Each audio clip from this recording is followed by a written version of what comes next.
उद्धव जी का नंद और यशोदा को श्री कृष्ण चरित्र सुनाना।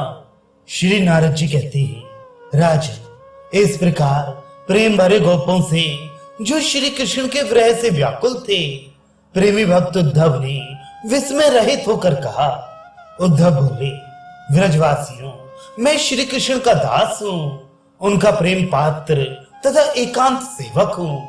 श्री हरि ने बड़ी उतावली के साथ आप लोगों का कुशल मंगल जानने के लिए मुझे यहाँ भेजा है। यहाँ से मथुरापुरी को लौटकर श्री हरि से आप लोगों की विरह वेदना निवेदित करके अपने नेत्रों के जल से उनके चरण पखार कर उन्हें प्रसन्न करूंगा और उन्हें साथ लेकर शीघ्र ही आप लोगों के समीप आऊंगा। ये मेरी प्रतिज्ञा है, ये कभी झूठी नहीं होगी। गोपालगण, आप लोग प्रसन्न हो, शोक ना करें। आप इस व्रज में शीघ्र ही श्री वल्लभ श्री हरि का दर्शन करेंगे। नारद जी कहते हैं, राजन, इस प्रकार ग्वालों का आश्वासन दे रथ पर बैठे हुए यदुनंदन उद्धव श्री दामा आदि गोपों के साथ हर्ष से भरकर नंदगांव में प्रविष्ट हुए। उस समय सूर्य समुद्र में डूब चुके थे। उद्धव का आगमन सुनकर परम बुद्धिमान नंदराज ने शीघ्र आकर उन्हें प्रसन्नता पूर्वक हृदय से लगाया और बड़े हर्ष से उनका पूजन स्वागत सत्कार किया। जब उद्धव जी भोजन करके शांत भाव से शैया पर आसीन हुए, तब नंदराज ने भी शैया पर स्थित हो गदगद वाणी से कहा। नंद बोले, महामते उद्धव, क्या मेरे मित्र वसुदेव मथुरापुरी में अपने पुत्रों के साथ सकुशल हैं? सखी, कंस के मर जाने पर यादव शिरोमणियों को इस भूतल पर परम सुख सुविधा की प्राप्ति हुई है। क्या कभी बलराम सहित माधव अपनी माता यशोदा को भी याद करते हैं? यहाँ के ग्वाल, गोवर्धन पर्वत, गौओं के समुदाय और व्रज, वृंदावन, यमुना पुलिन अथवा यमुना नदी का भी कभी स्मरण करते हैं? हाँ देव, अब मैं किस समय बिंब फल के समान लाल होंठ वाले अपने पुत्र कमल नयन श्याम सुंदर को बलराम और ग्वाल बालों के साथ बार बार घर के आंगन और चबूतरों पर लौटते देखूंगा। कुंज, निकुंज, महानदी यमुना, गिरिराज गोवर्धन, ये वृंदावन तथा दूसरे दूसरे वन, गृह, लता, वृक्ष और गवों के समुदाय तथा इनके साथ ही ये सारा संसार मुकुंद के बिना विष तुल्य प्रतीत हो रहा है। कमल दल के समान विशाल नेत्र वाले श्री कृष्ण के बिना मेरे जीवन, शयन और भोजन को भी धिक्कार है। इस भूतल पर चंद्रमा से बिछड़े हुए चकोर की भांति मैं उनके आगमन की बहुत अधिक आशा से ही जीवन धारण कर रहा हूँ। महामते, मैं श्री कृष्ण और बलराम को परात्पर परमेश्वर ही मानता हूँ। देवताओं की अत्यंत प्रार्थना करने पर वे पूर्णतम भगवान भूमि का भार उतारने के लिए स्वेच्छा से अवतीर्ण हुए हैं और अब संतों की रक्षा में तत्पर हैं।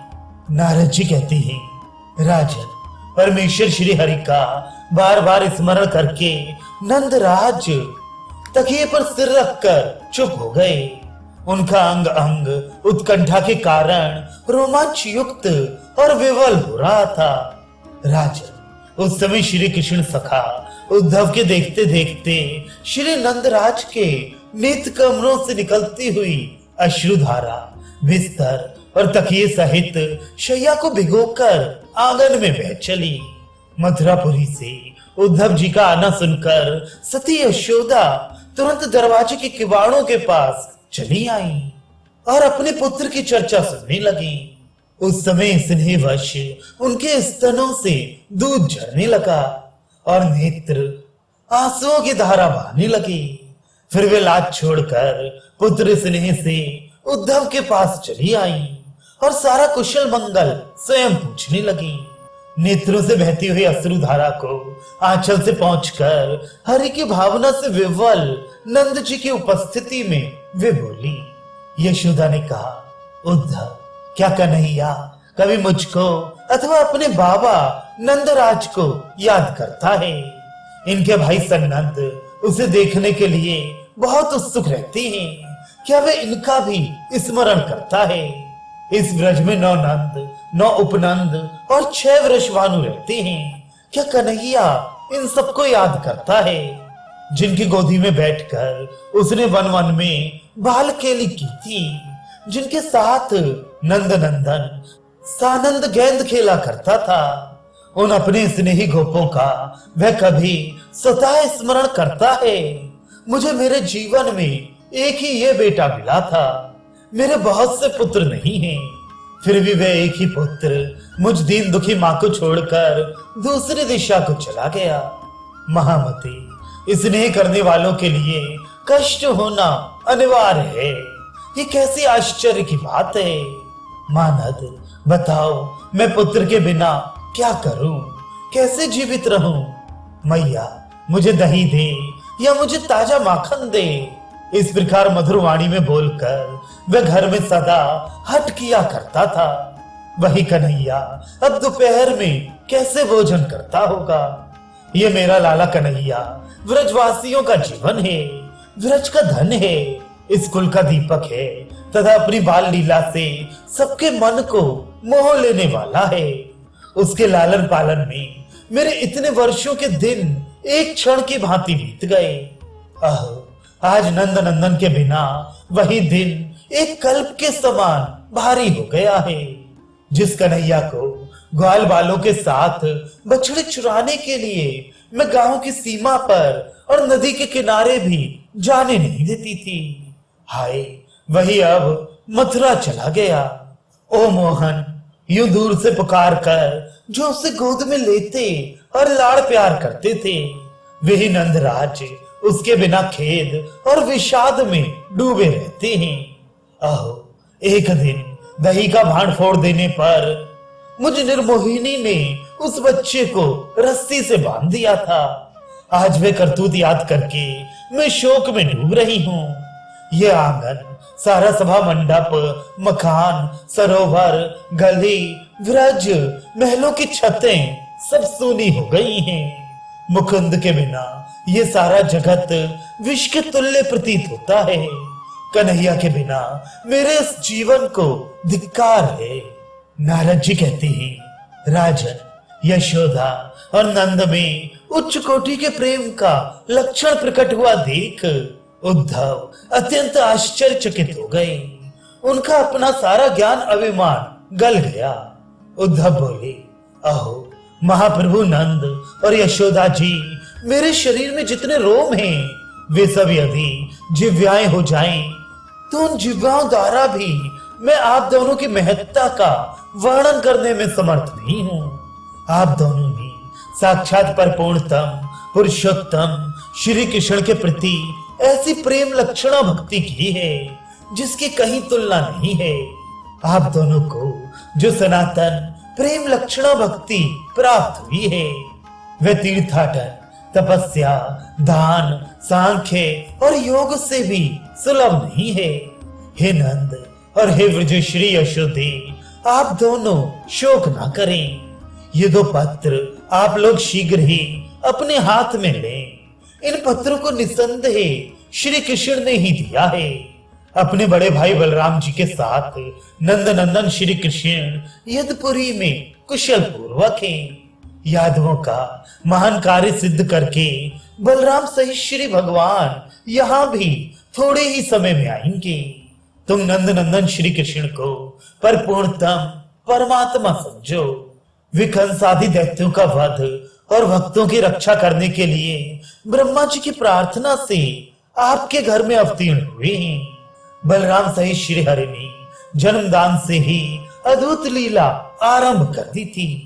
पूतना के प्राणों का अपहरण, शकट का भंजन, तृणावर्त को मार गिराना, यमलार्जुन वृक्षों को तोड़ गिराना और अपने मुख में यशोदा जी को विश्व रूप का दर्शन कराना आदि उनकी अलौकिक लीलाएं हैं। वृंदावन में बछड़े चराते हुए उन प्रभावशाली भगवान ने गोपों के देखते देखते बकासुर और बत्सासुर का वध किया। अघासुर को मारा, धेनुकासुर को कुचल डाला, कालिये नाग को रौंद डाला दावानल को पी लिया। तत्पश्चात बलदेव जी ने प्रलंबासुर का वध किया। आप सब लोगों के देखते देखते जैसे गजराज अपनी सूंड में कमल धारण करता है, उसी प्रकार श्री हरि ने एक ही हाथ से लीला पूर्वक गोवर्धन पर्वत को उखाड़ कर उठा लिया। उन जगदीश्वर ने शंखचूर्ण से उसकी चूड़ामणि ली और अरिष्टासुर का वध करके केशी को भी काल के गाल में बेच दिया। व्योमासुर बड़ा भारी दैत्य था, किंतु भगवान ने उसे मुक्के से ही मसल डाला। महामती, इसी प्रकार मथुरा में भी उन्होंने विचित्र पराक्रम प्रकट किया।